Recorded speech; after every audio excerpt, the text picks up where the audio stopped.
عشقی من بهت بریدنم در جمع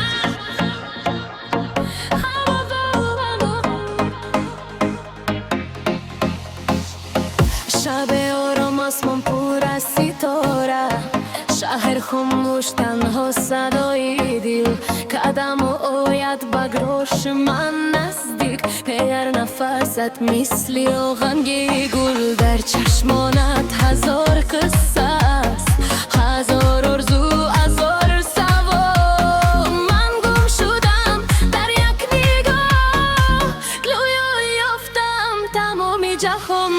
اگر وقت است در یک لحظه من همه امدادم را بخواهم، با تو تنها با تو زیر نوری آرزوهام. تو عشقی من دید به شک و گمان، نبضی دلم با نامی تو. هر شب هر سحر من زندگی را با تو میبینم، زیر نوری دل زیر آسمان ما، قسمت نوشته شد با نامی تو. تو عشقی من هین تنها تو صدای ابدی دلی من.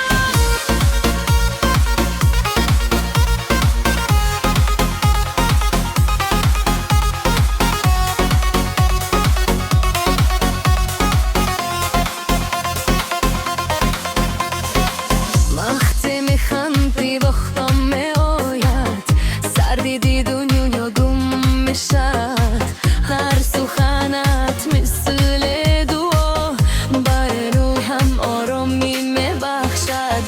رو تو عادی دل گم بشست تو دل هست چشم ها پر از انتظار، اما یک رمز یک لحظه تو اومدی همه چیز تغییر یافت. گر بارون بارد بر سر من سایبانی تو میشوم، اگر شب تاریک عشق من نوری راهی تو میشم.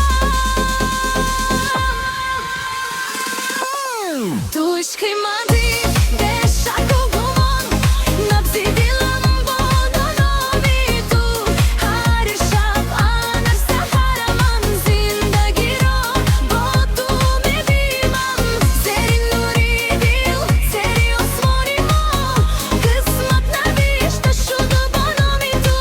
تو عشقی من تنها تو صدای ابدی دی من. اگر دوری بیاید بین ما، دل راه را مییابد، محبت مسافه نمیشناسد. وقت را هم من گو میسازد، من قسم میخورم به این دل، به هر نفس به هر آرزو، تا آخری راه تا آخری عمرم با تو، همیشه با تو.